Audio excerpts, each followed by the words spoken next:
Zachy the Sun as your host on this most epic journey through pop culture's past. Hold on to your butts.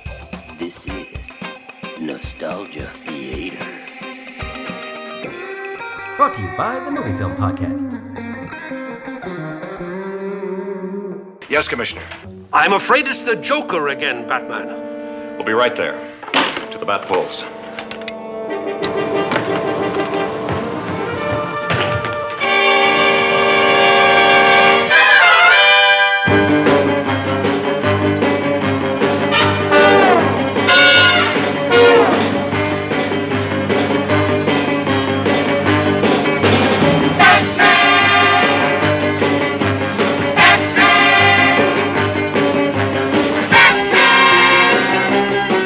This is Zachy. Welcome back to Nostalgia Theater. And this is sort of fortuitous this year because the same year that I decided to launch this show is the 50th anniversary of two iconic TV series that have left a pretty massive cultural footprint even while their own original runs weren't as long as probably they would have liked. One of those is Star Trek, and we'll have plenty more to say about that show and franchise in future episodes. But the other is Batman, which we now call Batman 66. It sparked a phenomenon when it launched in January of 1966, and although it burned white hot initially, it quickly faded away. However, its 120 episodes remained a syndicated fixture for decades, shaping a couple of generations' views on what Batman is supposed to be like. I loved this show as a kid, I love it still as an adult, and most importantly, I love that my kids love it now. So when it came time to discuss this seminal series here on this show, there was one and only one person who I wanted to have that conversation with, and I'm absolutely ecstatic to have him here with me now. My guest is actor, comedian, and radio host Ralph Garman. He's a voice actor on Family Guy, host of the Joe Schmo Show, entertainment reporter for the Kevin and Bean Morning Show on K-Rock FM in Los Angeles, and co-host of the Hollywood Babylon podcast, which is part of the reason I'm a podcaster as prolifically as I am now. Most importantly, for the purposes of this discussion, he's about as big a fan of Batman 66 as it's possible to be, with the collection of memorabilia that was showcased on the Blu-ray set for that show, and he's the man responsible for getting series star Adam West, Batman himself, a star on the Hollywood Walk of Fame. He's also, along with Kevin Smith, co-author of the Batman 66 Meets the Green Hornet comic book published by DC last year, and here on Nostalgia Theater, Ralph Garman. Thank you, Ralph. Thank you for having me, Zachy. That's quite an intro. Well, you know, and I meant every word. Really, like when I was figuring out the stuff that I wanted to cover on this show, I was like, Batman 66, got to be Ralph Garman.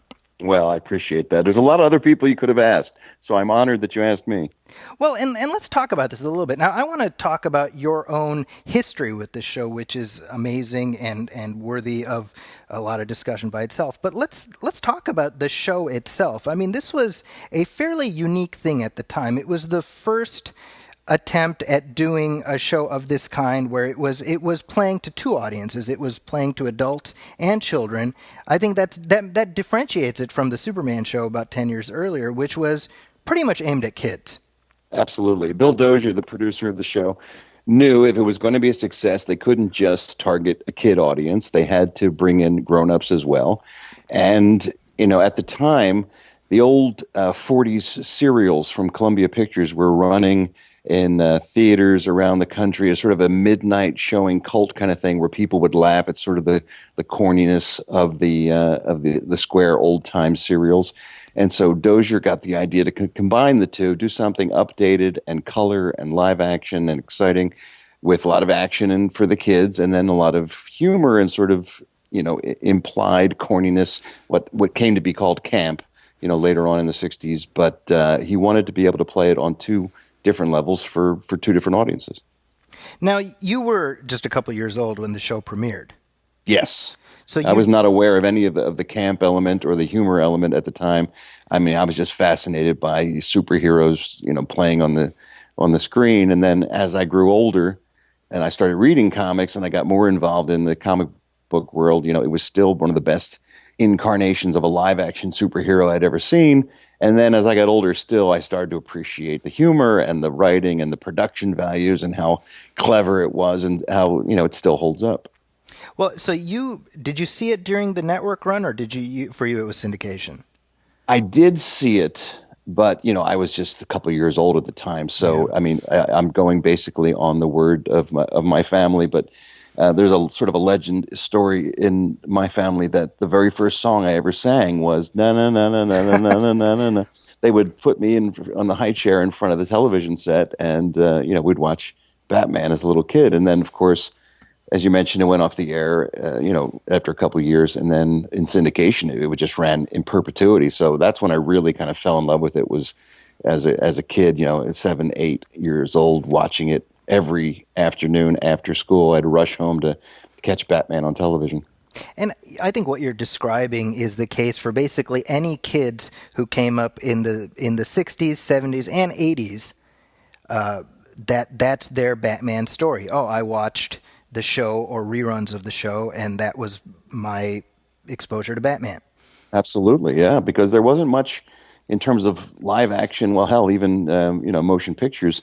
Nobody was really taking the comic book characters and using them as source material. So if you wanted to see live action superheroes, you were pretty much reduced down to the old George Reeve Superman series and Batman. And then, of course, later, Incredible Hulk came along with Bill Bixby and stuff, and Wonder Woman. But for a big chunk of the 70s there, it was pretty much just Batman reruns.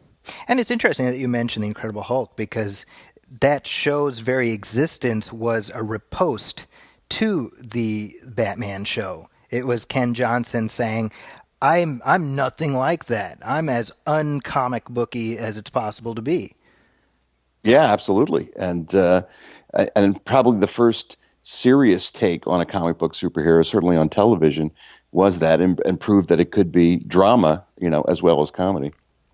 Well, I mean, as far as Batman goes, I mean, it lasted 3 seasons, which is, I mean, it's a drop in the bucket when we look at how long shows last, right? I mean, and even with the 120 for syndication, I was having a conversation with somebody just the other day about how you have shows that last. So, like NYPD Blue was this phenomenon when it first started. 12 seasons that show was on.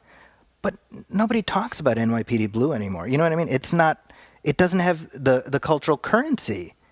And yet here we are 50 years later, and people know the vernacular of Batman. They know the iconography. I mean, what do you attribute that to? Well, I think you hit on it in the sense that there was nothing like it ever on television. And when that hit, it burned so brightly, exploded on the national scene in such a big way that it became a pop culture phenomenon above and beyond just a TV show that was popular. It was the merchandise. It affected styles and haircuts, and there were Batman-themed nightclubs being opened, and it was a national craze. And I think that mania, the Batmania that took place in the 60s, really sort of created a whole subculture of shorthand superhero and comic book vernacular for people who never really were into comic books before, but when they did think of superheroes and they thought of comic books, and they thought of that show. So it really has carried on sort of a cultural touchstone with a lot of generations since. And I mean, even now, if you see an article in a newspaper or magazine about a comic book story, zap and pow, will inevitably end up in the headline somewhere. And I think that's the influence of that show still carrying it over, that for a lot of people, it was the quintessential live action version of a comic book come to life. And you mentioned how it was the most accurate to the ethos of the comic books at the time. Yeah, it's a shame that, in the 70s and consequently in the 80s and 90s, it got a bad rap from a lot of comic book fans saying, oh, it wasn't, the serious version of Batman, that the true version of Batman, how serious the character was and how dark he was, and the Dark Avenger. The truth is, the character was only that in comic books for about a year. I mean, you start with his origin in 1939, and by 1940, Robin's by his side. So once Robin is there, the Dark Knight thing kind of goes out the window a little bit. Absolutely. And if you read any of the original books from the 50s, I mean, Batman is the TV show Batman is straight as a rod compared to some of the craziness that was going on in the comic books at the time. So it really was a pretty accurate reflection of what a comic book was like in the 50s and 60s for Batman. So what they did is they took those stories and almost reproduced them verbatim on television. And what happened was they recognized is when you did that, it was so outlandish and so ridiculous that there was a lot of humor to be mined in there. And then they, obviously focused on that as well for the grown-ups. Now, you mentioned that the TV show was a gateway for you into the comic books. Very much so, yeah. So I fell in love with the show before I ever picked up a comic book. So the comic books, shortly after the show ended, Denny O'Neil kind of made it into the Neil Adams sort of popular version of the character now. So was that around the time you discovered it? Yeah, I think it was. I think late 60s, early 70s was when I started picking up comic books. And I was a huge fan of the Batman run with Denny O'Neil. And also, I used to love the Brave and Bold series with Jim Apparo's artwork, and Bob Haney wrote a lot of those. And it was, everyone talks about how that was the reinvention of the dark, grim Batman. But if you go back and read even those issues now, they're pretty light. It's pretty light fare. It's not nearly as dark as what we have now, obviously, in the post, Nolan world. But there was still, they took the characters seriously for sure when they made that transition in the comic books, but they still were aware that they were primarily serving a young audience, and they wanted to be able to tell stories in a way that reflected morals, good versus evil and all that kind of stuff. So it was all still there. It was just handled in a much more dramatic and, film noir kind of style in the print version versus sort of the pop culture, brightly colored version of the TV show. It's funny that you say that, because that's exactly my memory of reading, Batman comics when I was a kid. Was I never saw a disconnect between the character in the books at the time and I came up sort of in the early 80s. And the syndicated reruns I was seeing, for me, it was the same guy. It was very easy for me to be like, well, of course, that's all Batman, Yeah, me too. And that's what, and I see that today with my kids, where they watch the 60s show. They also they've seen Batman Begins.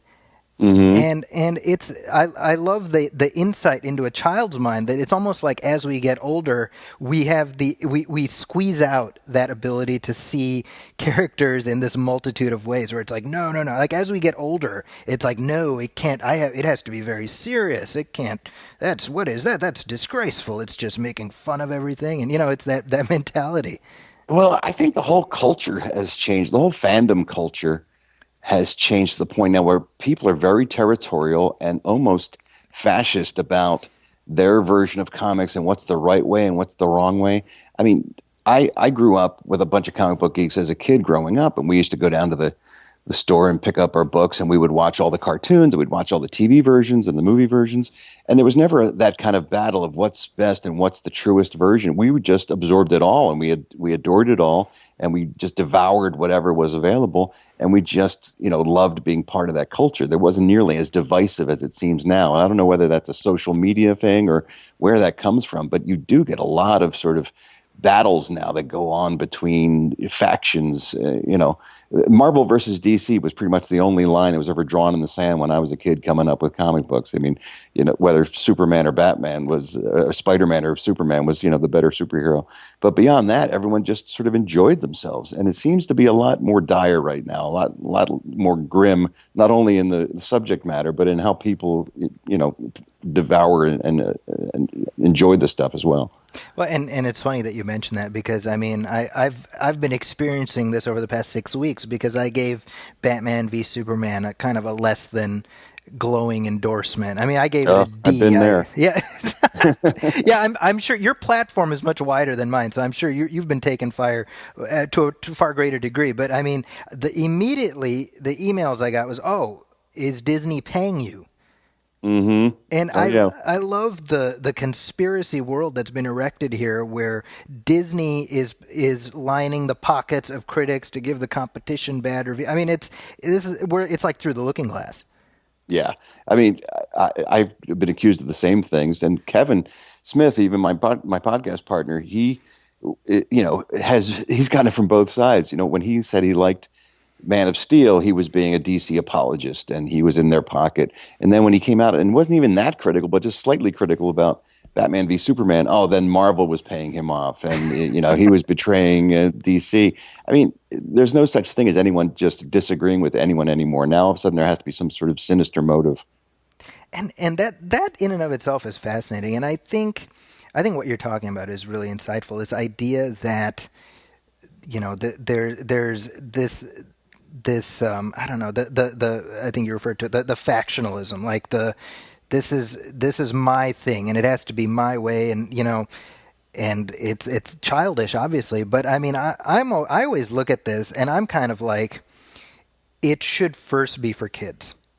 Yeah, I feel the same way, and I think a lot of this defensiveness that the fanboys have about their particular medium or their characters or whatever comes from a desperate way to rationalize the fact that they're grown men still pretty much enjoying childhood things.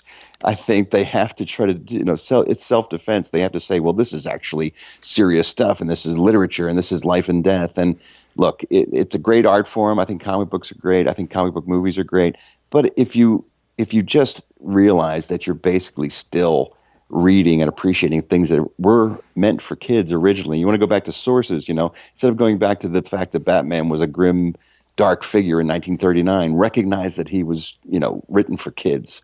And if you recognize it and if you enjoy it with that part of yourself, the kid that still lives inside of you, I think you're a lot happier in the long run. Well, and with that in mind, I mean, the Batman show kind of disappeared because, there was all the rights issues and everything else. So it sort of dropped off the radar for about, I don't know, like 20 years, where it wasn't as much of a fixture, and it wasn't, and DC and Warner Brothers had sort of moved in the direction of the Tim Burton films and obviously into the Nolan films. And I feel like that was almost the best possible thing that could have happened to this show. Yeah, I think you're right. It gave it a chance to breathe and to sort of, for people who appreciated it, to keep their fond memories and let the other versions have their moment in the sun and have them exist. And I think it made DC relax, and it made everyone else relax because Batman had some success in other media besides just the TV show. Once Burton had his successes and, the features came in and went. And I mean, by the time Joel Schumacher was done with the character, people looked and said, wow, Adam West wasn't so bad. At least he didn't have nipples on his suit. Well, and actually, I'd love to get your thoughts on that, because you were probably an adult fan by the time the Burton film came out. How did you greet that news, and as it was happening when the trailer dropped, etc.? Again, I don't take it all that seriously. So I was looking forward to it. I said, oh, a Batman, big screen Batman movie. How cool would that be? And I was a little dubious about the Michael Keaton casting, as most of us were at the time. It seemed like an odd choice. But I mean, I was there opening day and I went to see it and I really enjoyed it. I thought it was great. Just because another version exists, it doesn't mean that my favorite version, which happens to be the TV version, it doesn't mean it disappears. I don't lose it. There's no cost if I enjoy something else. It doesn't have to be one or the other. I remember when I was 10 when that movie came out, and I love the pre-internet age where you could actually discover stuff, before, like, every detail of a deal you knew like 2 years in advance, thanks to just sort of the social media culture and everything. But back then I didn't know anything about it until I saw the first image of, that amazing, that Bob Ringwood costume, and he was firing the what do you call it? The grappling gun. Grappling gun, yeah. And I remember seeing that, and I was like, oh my gosh, this is amazing. And then I remember I didn't know who Michael Keaton was at the time, bear in mind. This was my first exposure to Michael Keaton. So I only knew I didn't find out until much later how there had been this sort of uproar, and I realized it in hindsight. But I remember seeing, like, Michael Keaton is Batman, on the ads, and I'm like, Adam West is Batman. What are you talking about? Like, I was young enough where the idea of multiple actors playing a character was a new thing for me. Well, there weren't a lot of examples of that. I mean, other than James Bond, you really never saw a character being handed from one person to the other. I guess, Chris Reeve as Superman was sort of the first example of that, being a new Superman versus the one I knew from television. But it was sort of uncommon. And, you did have a certain type in mind, at least, when you thought of the character, because Adam had that square jawed, athletic, handsome look to him. And Keaton was known primarily as sort of a character-y actor and a comedian. So it certainly flew in the face of what you would expect, but obviously Burton made it work. It's amazing to watch the two Keaton films where when you look at Keaton's physicality, there is no reason he should be as good at being Bruce Wayne as he is. No, not at all. He's completely miscast, and yet it works in those films, 100%. And that was Burton's whole point, was that, the character's kind of crazy, and Keaton plays crazy well. So he was able to deliver the manic energy that kind of simmered underneath the Bruce Wayne facade and bring that to life. And it fit in with the kind of craziness that Burton wanted to create for that world, for Gotham City to be this sort of insane place. Yeah, I mean, when I just recently rewatched Batman Returns, and he's so like at that point more comfortable playing the role, and to me, that's always the great missed opportunity that we never got that third or fourth Michael Keaton performance in that role. Yeah, I agree. I could have seen him play it a couple more times for sure. Now, talking about your Batman, your Bruce Wayne, of course, you have this amazing history with Adam West, and I'd love for you to share how you first sort of connected with Adam West, with your childhood hero. Well, it was very, very fortuitous for me that, I got into radio. I'd started off as an actor, and I got into radio, and I started working on a morning radio show here in Los Angeles. And, being in LA and being a popular morning show, you get a ton of actors who come through to promote whatever they're selling, their TV shows or movies or books or whatever. And that's where I actually not first where I'd met Adam. I'd met him at a couple fanboy kind of things. I'd gotten his autograph when I was a little kid and that kind of thing. But the first conversation I had with him was when he came in to be a guest on the morning show. And he was touting his autobiography at the time, Back to the Batcave. And so we just started talking, and he was very personable and very easy to get to know. And I got to know his manager as well, Fred, who kind of runs his career. And every opportunity that I had on the morning show, I would promote whatever Adam had going on. And both of those guys always appreciated the fact that I took not only not the character seriously, not the show that seriously, but Adam as a personality. I was always willing to sort of help him promote stuff. And you have to remember, there was a long stretch where he was really struggling to reestablish himself in the entertainment community. And he was so typecast and was having a hard time with it. And both of them have said to me since that my participation in keeping his name alive and keeping him out there in the public eye and reminding people about him had repercussions in town. I mean, people would listen to the radio show and hear Adam on it or hear me talking about him, and they'd say, "Hey, what about him for the Bill Maher show at Politically Incorrect at the time, or these other talk shows or things that he would do?" And it really did sort of keep him in the limelight to a certain extent. So that was the beginning of our friendship. Wow. And then we both started working on Family Guy around the same time. And so we would see each other at the recording sessions and things like that. So it just sort of grew organically. But the little kid inside of me still screams every time I hang out with the guy, because if I could tell my 8-year-old self that he was going to be one of my friends, I never would have believed it. Yeah, I remember in the early 90s, he was on this show, which it's like dropped down the memory hole. It aired on Fox for a summer. It was called Danger Theater. Do you remember this show? Absolutely. Yeah, and it was like it was like 2 segments. So it was like a Hawaii Five-0 riff called, I want to say Tropical Punch, I think. I can't remember that either, but yeah, I remember what you're talking about for sure. And then the second half was called The Searcher, and it's just funny because the Searcher segment starred Diedrich Bader. Right. Yes. Who was also Batman, and then so we have these two Batmen on this show, and it was hosted by Robert Vaughn, actually. So it was this show that was like aimed at just film and TV geeks, basically. Yes, exactly. But it completely dropped down the memory hole. Now that was what was the era around which you and Adam West made your acquaintance? Well, this was after that. Okay. And I mean, he had a few sort of failed TV projects. He had done The Last Precinct as well. And Look Well, sadly, had been a pilot and not picked up. And so at this point, he was pretty much out of the TV game. I think he may have just done a short-lived thing with Carol Burnett called Fresno, which is sort of a spoof of late-night soap operas like Dallas and Dynasty and those kind of shows.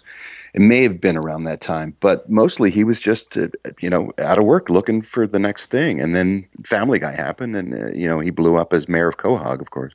So I see a similarity between Adam West and William Shatner in that they both, in 1966, created these iconic characters that, to some extent, became a bit of an albatross for them over the years. Yeah, very much so. I think those guys are both icons of that era, very distinctive performance styles and very recognizable voices and deliveries. And I think Bill had a little bit easier because he didn't wear a costume. Obviously he wore the uniform, but it was still his face was out there. I mean, Adam was sort of hamstrung by the fact that he had the cape and the cowl, and the outfit was kind of ridiculous, and the colors were very garish, and was sort of known primarily for being silly at the time, which I still don't think it is. I think it's very cleverly crafted, but I think that really pigeonholed him to the extent where he had a harder time versus Shatner, who was basically doing a drama, even as, it was sci-fi, it was still drama. And so he was able to work more readily, although he had his own struggles. But Adam really got had a hard time with it until he sort of found his comedy niche again, I think, with Family Guy and since. And I mean, he came back to the role several times via animation, and then there was the live action the Hanna-Barbera specials. Right, Legends of the Superheroes, yeah. And I think those did him more harm than good. I mean, I understood why he needed the work. I mean, he had kids to support, and he had a house payment like everybody else. You mean the specials specifically? Yeah, but also the animation. I mean, I think every time he returned to the character, it sort of set him back again in terms of getting other work, because once again he was identified with the character. Right. The specials, the NBC specials certainly were poorly done and a bad reflection on him and the character. But even the Filmation show that he voiced, and when he was voicing for Super Friends, I think every time he went back and he was Batman again, it was a little bit of a setback towards him getting other, different work. So he has since, come to grips with and has a deep affection and love for the show and for the character. But at the time, I think he sort of resented the fact that he had to keep going back to that well to make a living. It's, what you're describing, it's almost like the soliloquy of the screen superhero, in that, that's true. Chris Reeve went through something very similar where, I mean, later in life, following his accident, even he was at a point where he recognized sort of the weight and honor of embodying that character. But I mean, by the end of his career, he was struggling deeply to escape Superman. I mean, he was playing child molesters in TV movies and things, just anything to sort of not be that character or be associated with that character. You're right. I mean, the guys who make a big impact, especially, I mean, not so much anymore because they tend to hire established actors to take these roles on now, or at least semi-established actors. But back in the day, in Adam's case, certainly, and in Chris Reeve's case, they were finding unknowns because they wanted them to be identified as the character more so than an actor playing the character. And so once you do that, if you make a big enough splash, you do get that stamp, it gets carried with you forever.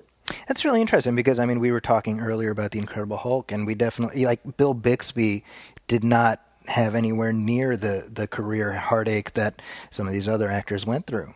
No, but he had 2 or 3 series under his belt before he ever took that on. Yeah. But Lou Ferrigno will certainly always be the Hulk to people, and, Linda Carter will always be Wonder Woman. I mean, it's very hard to escape these very identifiable roles that were, had these big imprints. Well, and I mean, in talking about, obviously, the imprint that Batman had on Adam West, I love his quote, and this is probably right around the time the Nolan films were wrapping up, where he says, "That's the Dark Knight, but I was the Bright Knight." Exactly, yeah. And I hesitate to ask, Ralph, but I have you on my show. Can you say that in the Adam West voice? Well, now they have their Dark Knight, but I was the Bright Knight. I hate making you the performing monkey on my show, but that's okay. I could not talk about Batman with you without having you at least do that once. Listen, Adam himself has me do the voice sometimes in a crowd of people, and invariably he'll turn and say, "I don't sound anything like that," and he'll always get a big laugh at my expense. Well, and I mean, so he's at a point in his life where, I mean, he recognizes in big picture terms the impact that role had.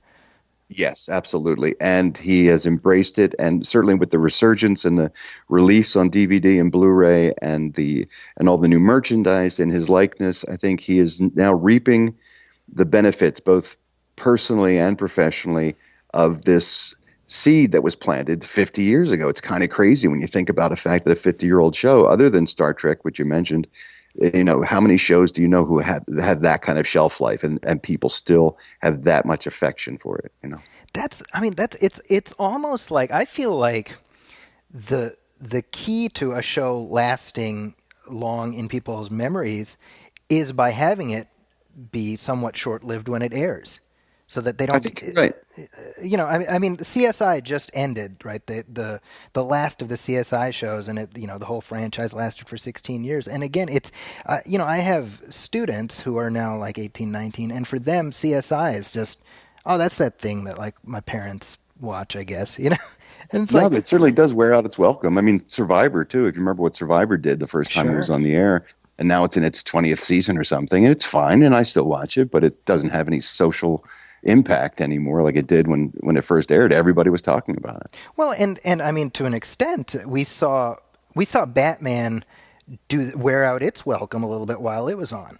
Oh, absolutely. It burned out for sure. But you also have to remember, because there was such an established childhood audience for that show, that also is a big part of why something lasts. If kids latch onto it, the nostalgia value of that, the fact that you carry those memories with you, and the joy that experience brings you stays with you for a lifetime. And so you will, like myself, you'll follow not only the character, but sometimes the performers, and follow their careers. And when you're in a situation that you can help them in some way, the inner child in you demands that you act on those feelings. So if you can strike that chord, I think, with young people, you really can. A show can exist much more than just beyond its time on the air.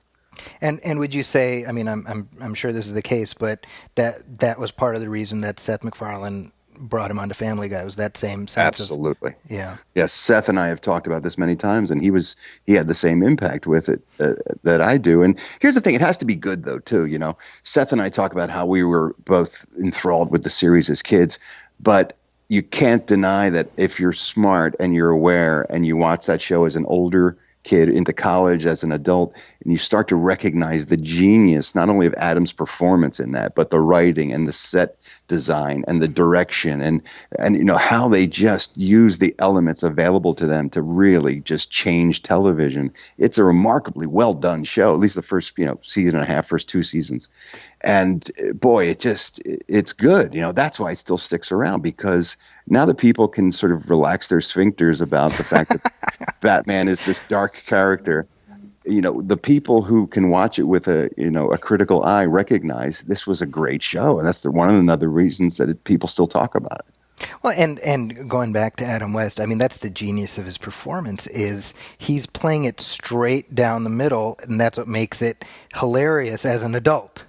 Absolutely. I mean, he is performing it comedically brilliantly, but never showing you that he's in a comedy. He never winks to the camera. There's no sort of tongue in cheek. He does it like he's playing Hamlet, and that's where the humor lies in. You got a guy in a blue satin cape acting like he's Hamlet. I mean, that's just inherently funny, and it's kind of genius. And Adam himself has told me early on in the performances, he would do, everything was very stylized and very, those long pauses and the strange speech pattern that he used.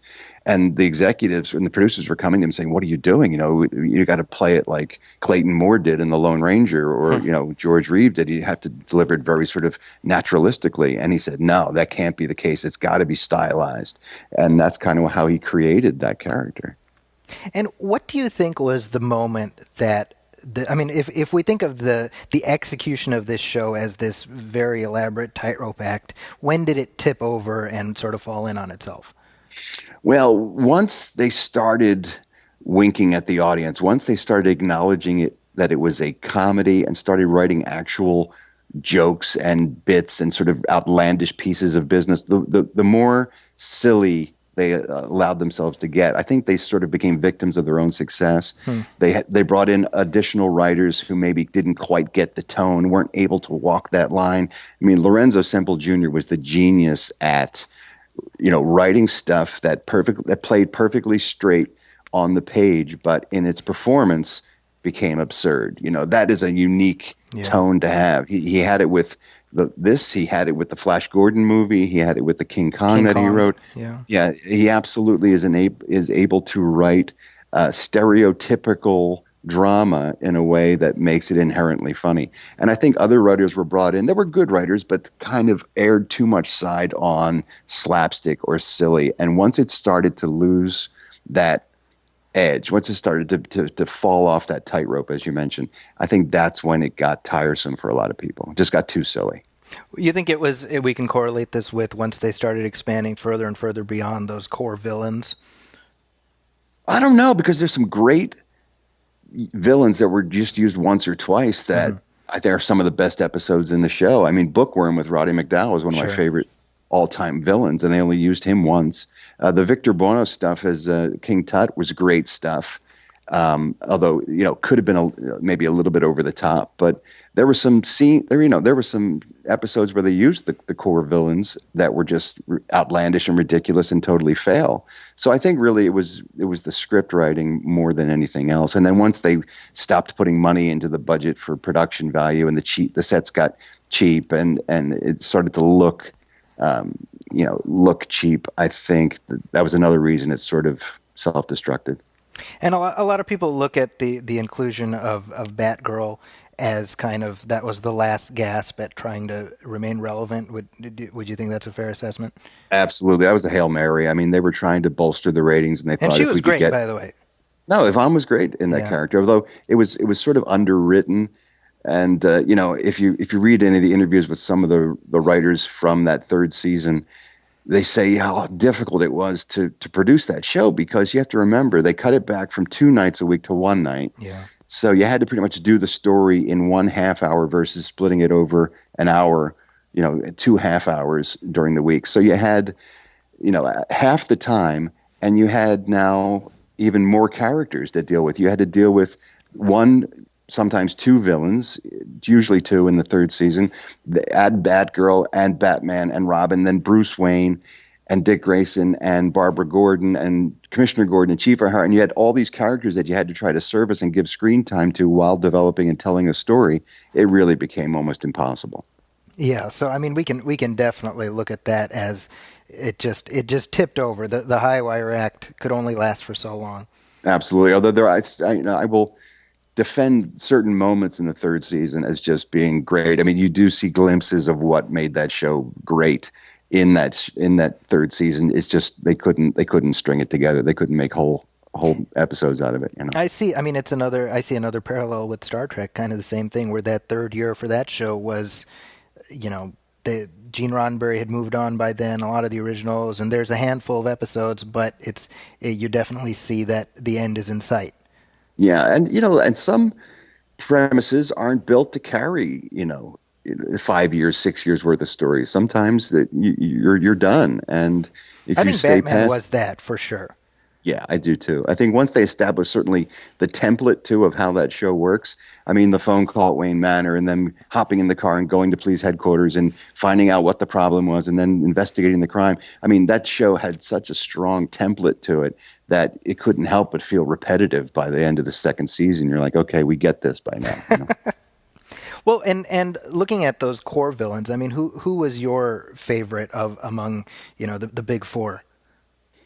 It's such a hard choice. I mean, they each have something so unique and wonderful in their performances. I mean, the humor of Burgess Meredith as the Penguin. I mean, the sort of the wry, really dark, dry humor of that character. Another one of my favorite episodes is when he runs against Batman for mayor of Gotham City. Yeah. I mean, there's some real rich sort of there's some sarcasm and wit that he puts in that role that is amazing to me still. But Gorshin's Riddler, I think, is by far sort of the breakout character in terms of the villains on that show. The mania and the physical energy and what he did with that character is just remarkable. But then again, it's hard for me not to say that Romero's Joker isn't always also inspired, and Julie Newmar's Catwoman. I mean, it's just they were all so good. What's amazing about Cesar Romero's Joker is, as a kid, I had no awareness that he had his mustache under the wax paint. You're right. And then Well, none of our TVs were that good back then, that's true too. But it's one of those things where once you know it's there, you can't not see it.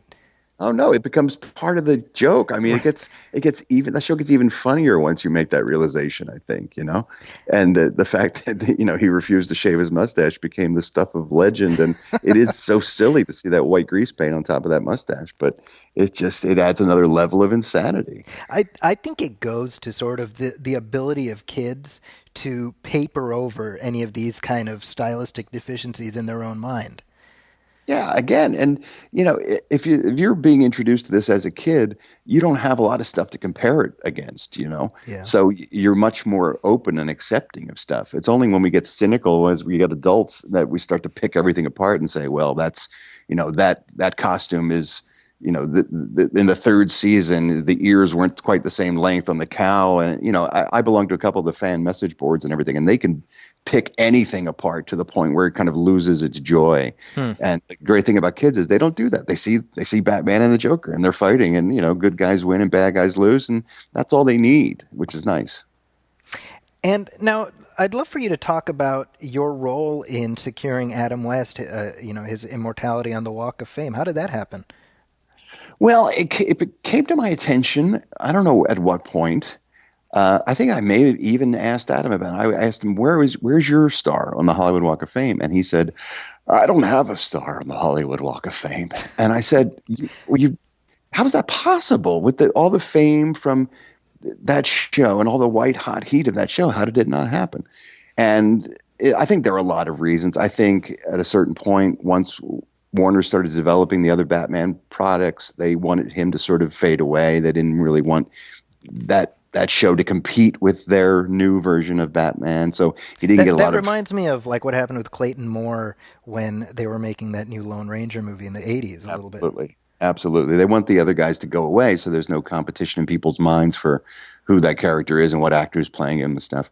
So there wasn't a lot of support from Warner's or 20th Century Fox, who distributed the series, to sort of promote him and to approach the Chamber of Commerce to put his star on the Walk of Fame. So I knew, first of all, I thought it was an outrage that he didn't have it, because if you walk down that walk, you will see some names you're like, who is that person? You've never heard of those people. Or you'll see fictional characters like Tinkerbell has a star and Snoopy has a star. And there's real talented people out there who have made an impression for half a century with their work that don't have the recognition. So it seemed like an outrage to me. So I looked into it. And it turned out that his daughter, Nina, who's a sweetheart, also a good friend of mine now, she had tried a couple times to get some traction on getting him a star with no real avail. So I took it upon myself to start going on the air on the radio and talking about it. And at every opportunity, I would talk to fans about it, or we would promote it. And I took it upon myself, along with his daughter, Nina, just to apply every year and to put together an elaborate package of photographs and letters from celebrities. And we just deluged them each year for his acceptance. And I don't know, I think 4 years maybe went by before we finally got the word that they said, yeah, this is the year we want to give Adam his star. So it wasn't just me. It was an effort of a lot of people, his family and friends and fans and supporters, who just thought this should happen for this guy. And we finally made it happen. And it was one of the great days of my life, because he asked me and Seth MacFarlane to speak at the ceremony before he got his star. Those are the only people he asked. So, I mean, it was just great company. I had a chance to pay tribute to a guy who had meant so much to me for so long. That's amazing. I mean, just I can only imagine what it must have felt like to you for just this sort of full circle moment. Again, it was that moment where your inner child is just in stunned disbelief that this could ever be real. And we had become really good friends by that point, but both personally and professionally. And on that day, I spoke, and then Seth spoke, and then Adam got up to give his acceptance speech, and he turned to me in the crowd and he said, "Ralph, you're a good friend." And I was like, Batman just called me his friend. It doesn't get much better than that. And he's since been to the house, and you saw the footage on the DVD set where he's going through my collection with me. We're talking about stuff, and he tries on the cowl there in my collection room. And I mean, there's just moments that you sit back and you say, okay, well, that's a bucket list moment. That's the ultimate of making your childhood dreams come true. And I wish that for everyone, because it's just a blast. Well, and talking about that collection, I mean, your just based on what we saw on the documentary there, your collection of Batman merch is just extraordinary. Now, is it only your focus is only the 66 show? Most of my stuff is 60s, the stuff that came out in the white hot Batmania time period from 68 to 69, 66 to 69 primarily. But I do have sort of a soft spot for a lot of toys that I still own from when I was a kid in the 70s, like the Mego action figures and some Batmobiles and things like that. So it's mostly I would say 1975, but certainly nothing later. But even those were modeled on the 60s show. Exactly. There's definitely an influence because, as you mentioned, the show was so strong in syndication that it still was sort of coloring how people saw the character, and toy makers, if they were going to make a Batmobile, they made the Barris version. That's the one you saw. And so much of what was popular toy-wise and merchandise-wise in the 60s still carried through to the early 70s. Yeah, I mean, like I said, I remember being a kid in the 80s and buying, the Lincoln Batmobile off the stands and the Batcopter. Yeah, sure. I mean, it was all... Yeah. And that's what's so extraordinary. I mean, when we look at now how there's just such a multitude of interpretations of the character, and that's great. I love that. And yet for a while there, I would say up until 1989, when you talked about Batman in the mainstream, it was the Bill Dozier version. Yeah, absolutely.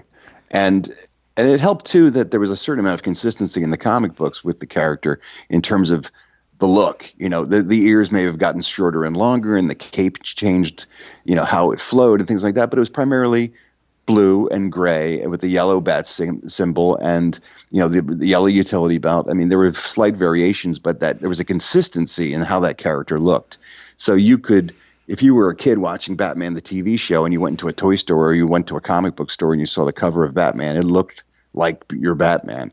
And then it all kind of went crazy with, Burton did his version in all black with a yellow belt. And then Nolan, of course, stayed all black. And even the comic books have completely changed the costume several times. And it does get disjointed because I think there's a lack of sort of consistency in terms of the visual presentation of the character. Yeah, I kind of long for the days when you had the style guides by Jose Garcia Lopez for all the DC characters. And you saw those pieces of art on all the licensed merchandising. I'm thinking of like the Superpowers era.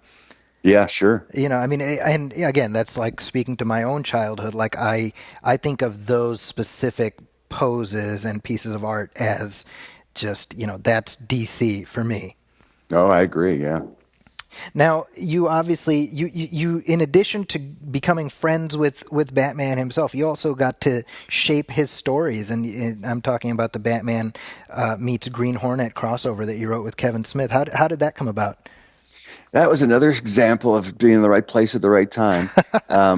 Once the rights issues kind of reverted back to DC in terms of doing a comic book version of the character, once the legal issues had all been put to bed and everybody was working together again, they decided they were going to go forward and do a representation of the Batman 66 in comic book form. And so they had started this series with some great talented writers and actors. Jeff Parker, an artist rather, Jeff Parker was writing the majority of them, and they had a great staff of artists who were doing the work. They were looking at the series, and of course there's that legendary crossover episode with Van Williams and Bruce Lee as the Green Hornet and Kato, another Bill Dozier show that they were cross-promoting on Batman, and they met in that second season. So the powers that be at DC contacted Dynamite, who had the rights to the Green Hornet character, and they said, why don't we do another crossover, a sequel, if you will, to those episodes. So everybody loved the idea, and they went to Kevin Smith, who had written Batman for DC, nothing to do with the 60s version, but Right. a Batman run on him, and also had written a unproduced screenplay for the Green Hornet movie that That's Dynamite right. had taken and made a comic book out of. So he had history on both sides of the fence, and both companies were familiar with him and they liked his work. So they contacted him and said, would you like to write this? And he said, I would love to write this. He said, I used to watch the show as a kid. He said, but I don't really know it all that well. If you're going to do a 60s Batman comic book, the guy you really should talk to is my buddy Ralph Garman that I do my podcast with. Wow. So they said to him, can he write? Can Ralph write? And Kevin said, yes, of course he can write, not knowing if I could or not. Thank God he was on my side enough to lie for me. So we got together, and they said, okay, well, you can bring him on board if you like. So originally Kevin and I had, the plan was we were going to write it together. And I said, I've got an idea for a sequel, and I've got an idea for a setup, and I've got an idea for the 6 issues we were supposed to write. I said, I got a basic idea how to plot that out. Let me take a run at sort of the outline, and we'll turn that in to DC and see what they think. And he says, okay. So I wrote the outline, and he looked it over, and he liked it, and we turned it in, and they approved the story. So we started to work. I said, let me take a run at the first issue, and then I'll give it to you, and you can get your red pencil out, and you can edit and change, and we'll work on it together. But let me just get this. It's in my head. I see it. Let me get it down. So he said, okay, go with it. And I wrote the first issue, and he read it. And with maybe a few minor suggestions, he said, this is great. I love this. I couldn't do this version of Batman any better than you're doing it right now. So that's pretty much how we worked. I would write the script, and Kevin would take a read and see what he thought, maybe make a few suggestions, and then we would just turn it into DC, and they would start drawing it up. So for what became initially sort of a Kevin's project got passed over to me with Kevin's sort of guidance as sort of a second editor, and that's pretty much how we put it together. So a lifetime of being ensconced in that world came to that moment. Absolutely. People say, the comic book was a success. People really liked it. Would you like to write more? And I said, I don't know if I have any more in me. I mean, if I was going to write one comic book story, this was it. This was everything that I had thought about my whole life, and every fanboy dream come true, where I could tell the story that I came up with, for the sequel to that stupendous meeting of those superheroes. So, I mean, I really enjoyed the process, and it was a great fun time for me. But that was the perfect project for me to work on, because I knew the voices. I knew when I was writing dialogue, I knew how it would sound coming out of the mouths of those actors, and it was I just had to imagine and just put it down on paper. Well, and I mean, given that you have spent some time shaping the voices of these characters, you've lived on the storytelling side of the fence. Obviously, your feelings on the growing DC cinematic universe are on the record. They're in episodes of Hollywood Babylon for anyone who wants to check that out. But I mean, it's fair to say you haven't been thrilled with the stuff that's been out there thus far. If we talk about Man of Steel and Batman v Superman. I've been just saying I haven't been a big fan is saying it politely. I've been wildly disappointed by what they've done. Yeah, especially in the face of the success that Marvel's had. It seems like they really they get it, and DC is still floundering, kind of finding their way. See, it's funny because I remember you did an episode of, I want to say it was Fat Man on Batman with Kevin, where you just railed into Man of Steel. Yeah, I thought that was a big misstep. And see, when that movie came out, I was a defender of that film. I was like, no, and I was, my voice got higher pitched, like, hey, it's not so, and that's always a red flag. And then when this one came out, when Batman v Superman came out, literally, maybe 45 minutes in or whatever, they lost me. Like, I was like on a downward trajectory, and then the moment where Superman allows the Capitol to just be engulfed in inferno around him, yeah, while he grimaces, I was like, all right, I'm done. I hate you. People say, well, you don't like it because it's not your silly little Batman, and it's not your, childish Superman character. And I think that's such a cheap way to defend these projects, because I think over and over again, they're showing an inherent lack of understanding about what the basics are of these characters. The core of these characters has been consistent throughout every version of them, and that's what people have always responded to. There are certain basic parts of their nature that make these characters who they are, and you can't change those things. Right. You can change the costumes, you can change the settings, you can change the tone, but if you change what makes the character what he is, that's when you lose your way. And I think they've done that with both of those characters. I think Batman and Superman are not representing what the characters are at their most basic core. And that's the problem.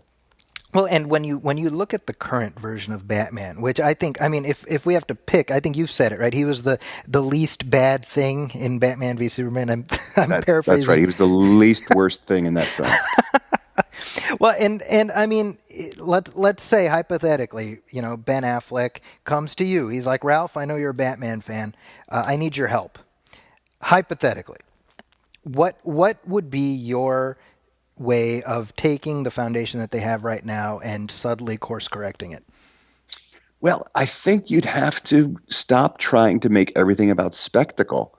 I mean, so much of what they lean on in those films is special effects and CGI, and it's got its place and it's great stuff. But I think if you make the films about that, you've already lost, because you have to make it about the character. You got to make it about the people. He's got to be the world's greatest detective. He's got to be an athlete.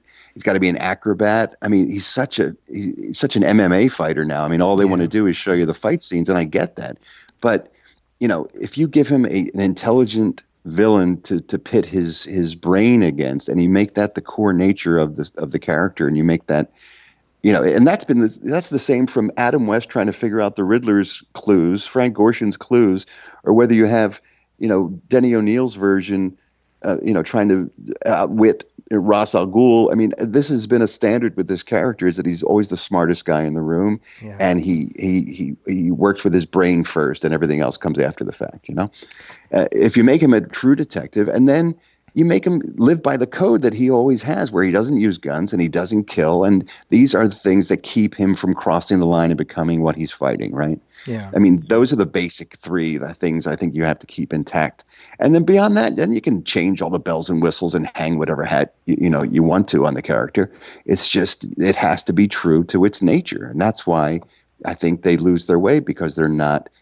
They don't have a lot of respect for the source material. For all their talk about how we're going to treat this seriously, and this is the grim, real version of what these characters would really be like, there's a lot of them putting their stink all over something without a lot of attention being paid to what the character really represents.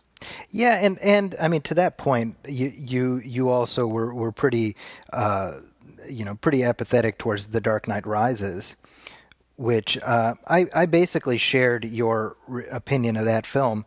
However, you can at least look at that film and say, well, it's well made. I mean, it's a Christopher Nolan movie, and it's not, from a technical or stylistic point of view, there's meat there.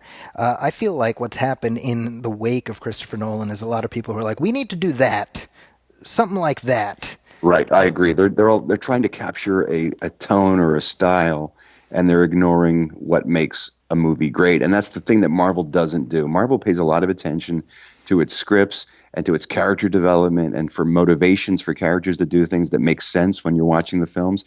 And that's what it's involving. That's what's engrossing. It doesn't matter how many special effects you throw at the screen. If the story isn't there, no one's going to give a crap, Yeah. Well, and just as we wind up this conversation, I wanted to share, Ralph, how you played a cameo role in my brush with sort of internet virality, which happened last fall. Okay. I had a chance to talk to Andrew Garfield, who was promoting a film called 99 Homes, which I don't know if you had a chance to see that. I did. It's him and Michael Shannon, right? Michael Shannon, yeah. Yeah, I did not see it. I wanted to, but I missed it. It's really good. I would recommend it. But so he was out there talking about that, and obviously this was very shortly after he had gotten the heave-ho from the Spider-Man franchise. And so I mentioned to him how during the course of my classes, one of my assignments is a tribute speech. So I want you to pay tribute to somebody who's made an impact on your life. And so as an example of a tribute speech, I show a video of Andrew Garfield paying tribute to Spider-Man at Comic-Con. Oh, yes. Which you did the intro for. I was the moderator for that panel. That's right. So I've been showing that video. That was, I think, like 2011, summer of 11, I think. Yeah. And so I've been showing that for years. I was actually showing that video before I even started listening to the HBO podcast. So I knew you before I knew you. That's funny. Yeah. Andrew, I remember that day very vividly, because he came to me and said, I've got this idea. I want to start in the audience in costume, and I want to step up to the mic and talk about the character before I come on stage. And I said, hell, you're Spider-Man. It's your movie. Do whatever you want. So we kind of worked out the details, and he was such a gracious, nice guy. I mean, I really enjoyed working with him that day, but I remember that very, very vividly because the crowd, their heads exploded so when they went realized ballistic. Yeah. So I told him about showing that, and he actually got emotional.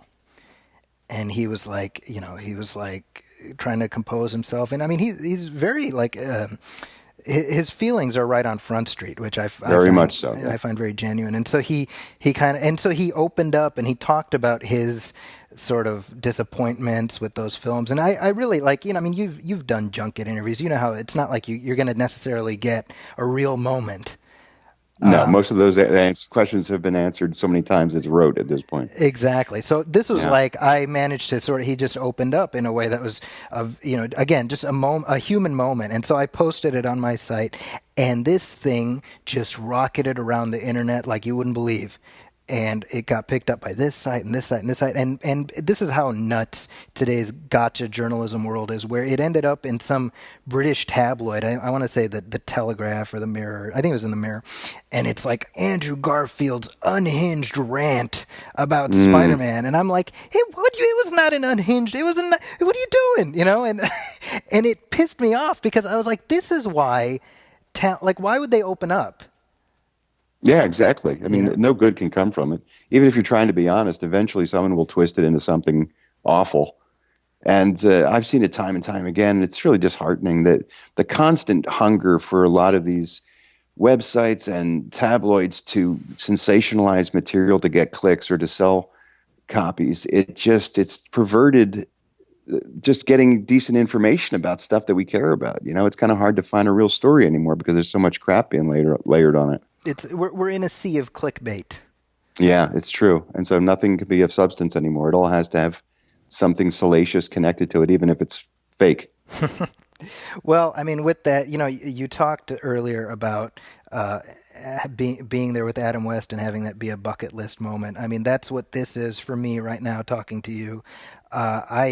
When I look at the path that my career has taken and the amazing things I've been able to do and people I've been able to talk to and being a part of the critics circle and everything else, I can trace it to hearing you on Hollywood Babylon and being like, I want to start a podcast.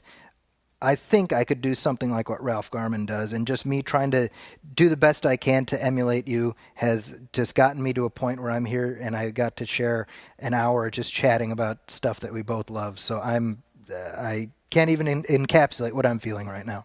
Well, I appreciate it, Zachy, and it's my pleasure because, obviously Hollywood Babylon is an entertainment show first, and I tend to take all of my emotions and feelings or whatever and turn them up to 11 because you're trying to get a reaction to people and you want to be funny and you want to be outrageous. So I tend to be very bombastic and very, critical, and I'm a little harsher than real life. So it's nice to be able just to sit back and have a nice, calm conversation about stuff once in a while. So I appreciate the opportunity.